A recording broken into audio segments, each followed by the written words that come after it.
Hello friends, ఇప్పుడు వింటర్లో మనకు వేడివేడిగా ఏమైనా సూప్ తాగాలనిపిస్తుంది కదా. సో ఈరోజు మా వారు చికెన్ తెచ్చాడు, చికెన్ తీసుకొచ్చాడు. చికెన్ కర్రీ చేస్తాను, అందుకో నేను చికెన్ సూప్ చేస్తున్నాను. చూడండి ఫ్రెండ్స్.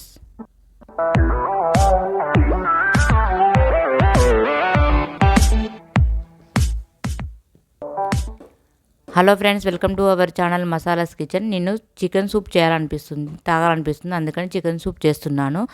ఇప్పుడు ఒక 4 ముక్కలు చికెన్ తీసుకున్నాను. మనము ఫస్ట్ బాండీ పెట్టి అందులో కొంచెం బటర్ లేదా ఆయిల్ అన్న వేసుకోవాలి. వేసుకున్న తర్వాత వెల్లుల్లి, అల్లం వేసుకున్న తర్వాత మనం బటర్ వేసుకొని చికెన్ వేసుకొని బాగా ఫ్రై అవ్వాలి. నీచు స్మెల్ పోయే వరకు మనం బాగా ఫ్రై చేసుకోవాలి. ఫ్రై అయిన తర్వాత బాగా ఫ్రై అవ్వాలి. ఒక 5-7 మినిట్స్ దాకా ఫ్రై అవ్వాలి. అలా ఫ్రై అవ్వాలి, నేను చూపించిన విధంగా ఫ్రై అయిన తర్వాత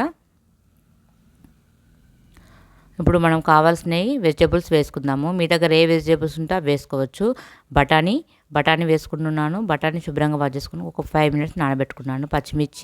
ఒక పచ్చిమిర్చి, అలాగే క్యారెట్, ఆనియన్స్, క్యాబేజీ, క్యాప్సికమ్ ఇవన్నీ వేసుకోవచ్చు. అవి వేసుకున్న తర్వాత కొత్తిమీర, స్ప్రింగ్ ఆనియన్స్ కూడా వేసుకున్నాను. అవి ఫ్రై అవ్వాలి బాగా. ఒక 5 మినిట్స్ ఫ్రై అయిన తర్వాత కొంచెం సాల్ట్ వేసుకోవాలి. టేస్ట్కి సరిపడా సాల్ట్ వేసుకొని ఫ్రై చేసుకోవాలి. ఫ్రై అయిన తర్వాత మనం వాటర్ వేసుకోవాలి. నేను 4గురికి సరిపడా సూప్ తయారు చేస్తున్నా కాబట్టి ఒక 2 చెంచాల వాటర్ వేసుకున్నాను. అలాగే కొంచెం థిక్నెస్ రావడానికి నేను కార్న్ఫ్లోర్ కలుపుతున్నాను. ఇప్పుడు నేను ముక్కలు బాయిల్ అయినాయి. ఈ ముక్కలు తీసుకొని కట్ చేసుకొని మళ్ళీ అందులో వేస్తాను. ఫస్ట్ తీసి పక్కన పెట్టాను. అందులోకి నేను 2 స్పూన్ కార్న్ఫ్లోర్ వేసాను. కార్న్ఫ్లోర్ తీసుకొని లిక్విడ్లా కలుపుకొని అందులో వేసుకున్నాను. అది కలుపుకొని మనం ఈలోపు మనం ముక్కలు ఇవి ఉడికినాయి కదా, తీసుకొని కట్ చేసుకుంటున్నాను. ఇప్పుడు ఇలా కట్ చేసుకోవాలి, అందులో వేసుకోవాలి. మళ్ళీ వేసుకున్న తర్వాత మనం ఆల్రెడీ కలిపెట్టుకున్న ఇది కూడా కార్న్ఫ్లోర్ కూడా వేసుకొని కలుపుకొని తర్వాత బాగా కలుపుకోవాలి. ఉండలు లేకుండా కలుపుకున్న తర్వాత మిరియాల పౌడర్ వేసుకోవాలి.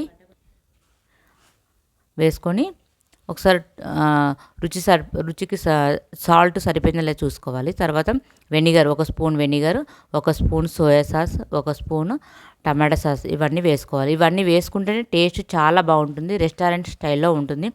ఇవి కంపల్సరీ వేసుకోవాలి. టమాటా సాస్, సోయా సాస్, వెనిగరు, ఓకేనా, బాగుంటుంది టేస్ట్ వైజ్గా. వేసుకున్న తర్వాత అంత టేస్టీ రెస్టారెంట్ స్టైల్లో మన ఇంట్లోనే chicken soup ready. I hope ఈ వీడియో మీకు నచ్చినట్లయితే లైక్ చేయండి, సబ్స్క్రైబ్ చేసుకోండి, షేర్ చేయండి, కామెంట్ చేయండి. లైక్ చేయడం వల్ల మోర్ వీడియోకి మోటివేట్గా ఉంటుంది. లైక్ చేయడం వల్ల ఇంకొంతమందికి నా వీడియోస్ రీచ్ అవుతాయి. ప్లీజ్, చాలామంది నా ఛానల్ని సబ్స్క్రైబ్ చేసుకోకుండా చూస్తున్నారు. ప్లీజ్ సబ్స్క్రైబ్ చేసుకోండి, లైక్ చేయండి. అలాగే చాలా బాగుంది, నేను టేస్ట్ చూస్తున్నాను, మీరు కూడా చేసుకోండి. చికెన్ సూప్ ఎంతమందికి ఇష్టమో చెప్పండి. బాయ్. మరొక